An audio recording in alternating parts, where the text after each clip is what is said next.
दोस्तों, सदी के महत्वपूर्ण कवियों की श्रृंखला में आज हम अनिल जन्मेजय जी के साथ हैं। अनिल जन्मेजय जी बहुत अच्छे लोकप्रिय कवि हैं, उन्हीं के साथ साथ अनुवादक भी हैं। इन्होंने दिल्ली विश्वविद्यालय से बीकॉम किया, मॉस्को स्थित गोर्की साहित्य संस्थान से सृजनात्मक साहित्य विषय में एमए भी किया। इन दिनों मॉस्को विश्वविद्यालय हिंदी साहित्य का अध्यापन कर रहे हैं। रेडियो रूस का हिंदी डेस्क भी देख रहे हैं। 1980 में जवाहरलाल नेहरू विश्वविद्यालय की रूसी भाषा और साहित्य फैकल्टी में एमए में प्रवेश। 1982 में उच्च अध्ययन के लिए सोवियत सरकार की छात्रवृत्ति पाकर मॉस्को विश्वविद्यालय पहुंचे। फिर 1981 में मॉस्को स्थित गोर्की लिटरेरी इंस्टीट्यूट से सृजनात्मक लेखन में एमए किया। 1983 से 92 तक लगातार मॉस्को रेडियो के हिंदी प्रसारण सेवा में आप जुड़े रहे। 96 से मॉस्को विश्वविद्यालय रूस में हिंदी साहित्य और अनुवाद का अध्यापन किया। इनके कविताओं की श्रृंखला अगर हम कहें तो कविता नहीं है, यह 1982 में छपी। माँ बापू कब आएंगे 1990 में और राम जी भला करें 2004 में। कविताओं के साथ साथ इन्होंने कई अनुवाद संग्रह भी प्रकाशित किए हैं। फिलिस्तीनी कविताएं, माँ की मीठी आवाज़, तेरे कदमों का संगीत, सूखे होठों की प्यास, धूप खिली थी और रिमझिम वर्षा, यह आवाज़ कभी क्या सुनी तुमने, चमकदार आसमानी आभा।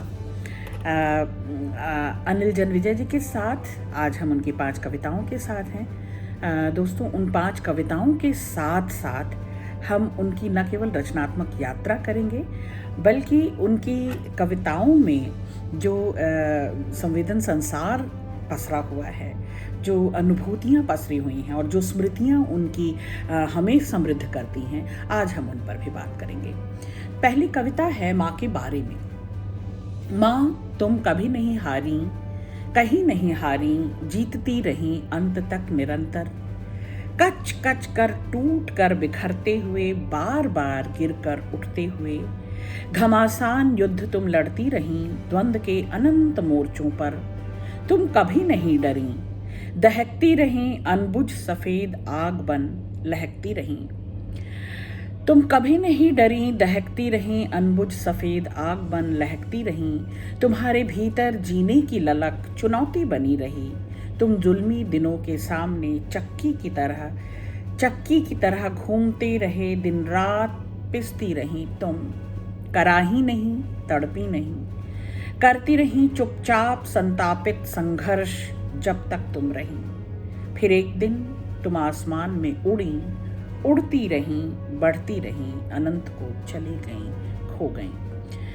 साथियों, ये माँ पर बेहतरीन कविताएं लिखी गई हैं। माँ के बारे में लिखना, माँ के बारे में सोचना भी आपको समृद्ध करता है। आप बहुत सारी अनुभूतियाँ माँ से जुड़ी हुई होती हैं, बेशकीमती अनुभूतियाँ, और माँ पर बहुत लिखा गया है। लेकिन इस कविता में जो संघर्ष है वो केवल एक स्त्री का संघर्ष नहीं है, बल्कि माँ जो तिनका तिनका अपने को बटोर कर, समेट कर अपनी संततियों में, अपने संतान में जी रही होती है, उनके साथ चढ़ और बढ़ रही होती है।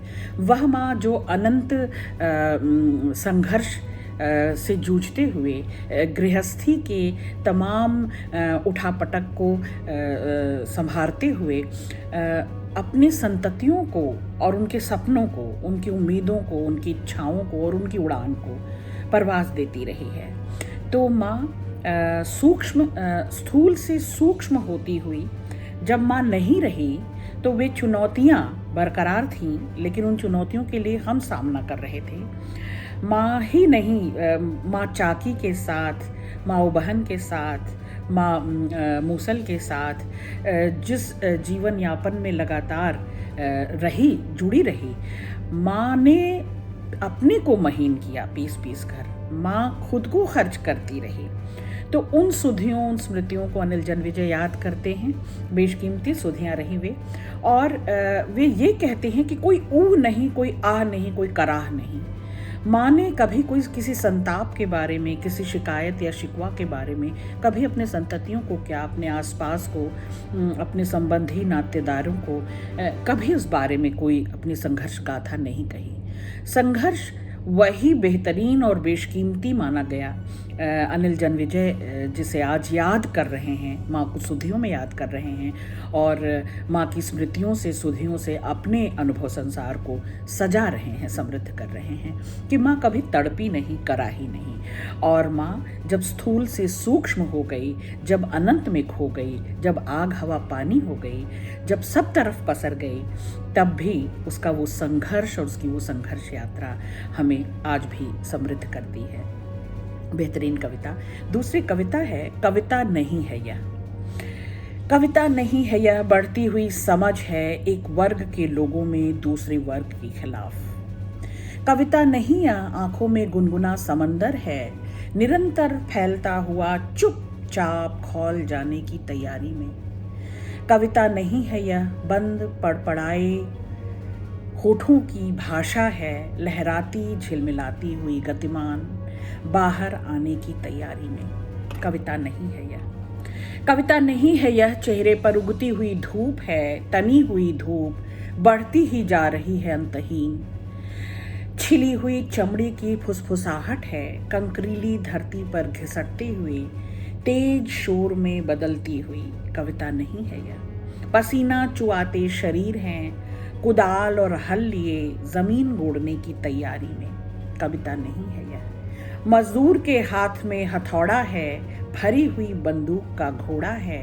कविता नहीं है यह। अनिल जन्मविजय बार बार याद दिलाते हैं, दस्तक देते हैं और बार बार याद दिलाते हैं कि यह परिवर्तन की मुहिम है। यह जो कुछ आसपास हमारे परिवेश में पसरा है उसकी पड़ताल है, केवल कविता नहीं है। ये संघर्ष यात्रा हो सकती है, ये प्रतिरोध हो सकती है, ये विरोध की भाषा हो सकती है, पर कविता नहीं है। यह आँखों में उमड़ता सैलाब हो सकता है, ये आँखों की लाज हो सकती है, आँखों का पानी हो सकता है, पर कविता नहीं है। यह जो भीतर कौंधता रहता है, खौलता रहता है, खून में जो उबाल आता है, दरअसल वो प्रतिरोध है, वो जूझ है। और उस संघर्ष को बयान करती हुई यह कविता बार बार इस ओर संकेत करती है कि केवल कविता भर यह नहीं है। ये सूखे होठों की मुस्कान हो सकती है, उनकी उम्मीद हो सकती है, उनको गति देने, दिशा देने की एक मुहिम हो सकती है। कविता को मुहिम मानते हैं अनिल जन्मविजय, और वे कहते हैं कि ये आस और प्यास एक साथ हो सकती है, अंतहीन आस और प्यास हो सकती है। तो यह लगातार, चाहे सर्वहारा है, मजूर है, वंचित है, इन सब के लिए जुबान बनती है, इन सब की संघर्ष यात्रा की साखी बनती है। तो ये आपकी संघर्ष को, आपकी जूझ को बृहत्तर बनाती है। ये आपका विरोध हो सकती है, ये आपकी ताकत हो सकती है, आंदोलन धर्मी हो सकती है। इसीलिए मजूर के हाथ का हथौड़ा कहा और भरी बंदूक का घोड़ा कहा। कविता नहीं है। बेहतरीन कविता शोधार्थियों। अगली कविता है कहारिन। वह कहारिन काली लड़की बहुत सुंदर है, पानी भरते बर्तन मलते काली लड़की गीत कोई गुनगुनाती है। मुंडेर पर एक कोयल ठहर जाती है। छोटा कोठा, बड़ा कोठा, रसोई घर, कोठार, आंगन बुहारती है काली लड़की। धुत धुत कुत्ते को धुतकारती है, खिड़की में गिलहरी एक फुदकारती है। नीले, लाल, पीले, हरे, काले और सफ़ेद निकर, धोती, ब्लाउज, पैंट, कमीज, चादर, खेस, कपड़ों को कूटती है काली लड़की। चिंगी बन भीतर भीतर धीरे धीरे चटक चटक फूटती है, नेवले सी चुपचाप सांपों को ढूंढती है काली लड़की। बहुत सुंदर है वह कहारिन, बहुत सुंदर है वह कहारिन, एक कोयल, गिलहरी, नेवले सी काली लड़की। अनिल जन्मविजय नैसर्गिक सौंदर्य के दरअसल आग्रही हैं और इस कविता में उस कहारिन का जो वर्ण है, जो रंग है, उस पर न विशेष ध्यान देते हुए उसकी लुनाई में और उसकी संघर्ष में, उसके कर्मशील होने में, उसके श्रमशील होने में अनिल जन्मविजय सौंदर्य देखते हैं और कहते हैं सतत जिस तरफ अपने काम में जुटी रहती है लगातार, और उस गिलहरी की उसके अंदर चंचलता है, उसके अंदर खोजी दृष्टि है, वो कर्मठ है, प्रतिबद्ध है और कर्मशील, लगातार अपने सतत अपने श्रम में लगी रहती है, यहाँ से वहाँ फुदकती हुई, दिन भर खटती हुई, चूर चूर होती हुई गीत गुनगुनाती रहती है। तो श्रमशील होने में भी अपने संघर्ष को, अपने श्रम को कोई कठिनाई न समझना, कोई अवरोध न समझना, इसे सौंदर्य अनिल जन्मेजय मानते हैं और कहते हैं यही मुझे बेहतरीन बात लगती है कि वो इसे बड़े आराम से और बड़े उत्सव धर्मी होकर अपने सारे काम को अंजाम देती है। तो उस कहारिन को, उसकी दिनचर्या को और उसके पूरे दिन जो वो मेहनत करती है, उसके मेहनतकश उस रूप का सौंदर्य जो है अनिल जन्मेजय इसमें उभारते हैं। वो साथ साथ जुड़ी हुई है, जो जीव जंतु उसके आसपास हैं उनसे जुड़ी हुई है, वो संलग्न है अपने काम में, उस काम का वो आनंद लेती है और दरअसल भीतर के जो ओज है, उसका जो चिंगारी है, वो उजास जो है उस सब तरफ उसके सौंदर्य को और बढ़ा देता है। तो वह बेहतरीन, बहुत सुंदर लगती है अनिल जन्मेजय को। वो कहते हैं कोयल सी वो कूकती है लगता है, गिलहरी सी फुदकती है और नेवले सी सचेत रहती है अपने आसपास और परिवेश के लिए। शुद्धार्थियों, बेहतरीन कविता। अगली कविता है अकाल। अकाल जब आता है अपने साथ लाता है अड़ियल बैल से बुरे दिन। अकाल भेद नहीं करता खेत, पेड़, पशु और आदमी में। बाज की तरह आकाश से उतरता है हरे भरे खेतों की छाती पर। फसल को जकड़ता है पंजों में, खेत से खलिहान तक सरकता है। अंधेरे की तरह छा जाता है लचीली शांत हरी टहनियों पर। पत्तियों की नन्ही हथेलियों पर बेखौफ जम जाता है। जड़ तक पहुंचने का मौका ढूंढता है अकाल। बोझ की तरह लद जाता है पुट्ठेदार गठियाए शरीर पर। खिंचते हैं नथुने, फूलता है दम, धीरे धीरे दिखाता है हाथ उस्ताद। धुएं की तरह गिरता है थके हुए उदास पीले चेहरों पर। लोगों की आंखों में उतर जाता है, पेट पर हल्ला बोलता है शैतान। अकाल जब भी आता है लाता है बुरे दिन। काल बन जाता है अकाल, काल बन जाता है अकाल। तो अंत की पंक्तियां जैसे नागार्जुन की कविताओं का एहसास दिलाती हैं शोधार्थियों। किस तरह से भूख का, अभाव का अंधियारा सब तरफ छा जाता है और ये बलिष्ठ से बलिष्ठ, ताकतवर से ताकतवर को कैसे उसके पुट्ठों को कमज़ोर कर देता है, कैसे शरीर में धंस जाता है अकाल का बीभत्स रूप, बदसूरत रूप, और पेट तक यह उतर जाता है, दिमाग से दिल तक और दिल से पेट तक। तो इसकी यात्रा अकाल की जब भी आता है दुर्दिन साथ लेकर आता है, और केवल मानव प्रजाति के लिए नहीं, मनुष्य के लिए नहीं, बल्कि जो जीव जंतु उन पर आश्रित हैं उस मानव प्रजाति पर, उन सब के लिए सर्वत्र पसर जाता है वो। खेतों में खुशहाली नहीं होती, हरियाली नहीं होती, फसल आती नहीं खलिहानों से, तो खेत से खलिहान तक, खलिहान से लगातार घर तक, और घर से हमारे दिल, दिमाग और उदर तक किस तरह से अकाल धंसता जाता है और उसका अंधेरा धंसता जाता है। और उस अभाव को, उस पीड़ा को, उस यातना को हम जब जब महसूसते हैं तो नागार्जुन बाबा की वो अकाल के बाद वो कविता बार बार ध्यान करनी चाहिए शुद्धार्थियों, कि किस तरह से अकाल की आपदा, विपदा जो है वो संकट लाती है, और केवल मनुष्य नहीं, मनुष्येतर प्राणियों के लिए भी। बेहतरीन कविता। अगली कविता है दुनिया के लिए। तुम एक आकार भर नहीं हो, एक ग्लोब भर नहीं हो, जिसे जिसने भी जब चाहा जैसी चाहा घुमा लिया। तुम एक आकार भर नहीं हो, एक ग्लोब भर नहीं हो, जिसे जिसने जब चाहा जैसे चाहा घुमा लिया। मन हुआ तो अलमारी में छुपा लिया। ये माँ बापू कब आएंगे इस संग्रह से कविता है। बेहतरीन शुद्धार्थियों, ये कविता मुझे विशेष प्रिय थी और मैंने चाहा कि सदी के महत्वपूर्ण कवियों की श्रृंखला में इन कविताओं को होना ही चाहिए। तुम पूरा विश्व हो, दुनिया को भरी पूरी, दुनिया की भरी पूरी गति हो, शक्ति हो, संगीत हो, कविता हो, आत्मा हो, दोस्त हो तुम आखिर, जीवन हो तुम मेरी दुनिया। तुम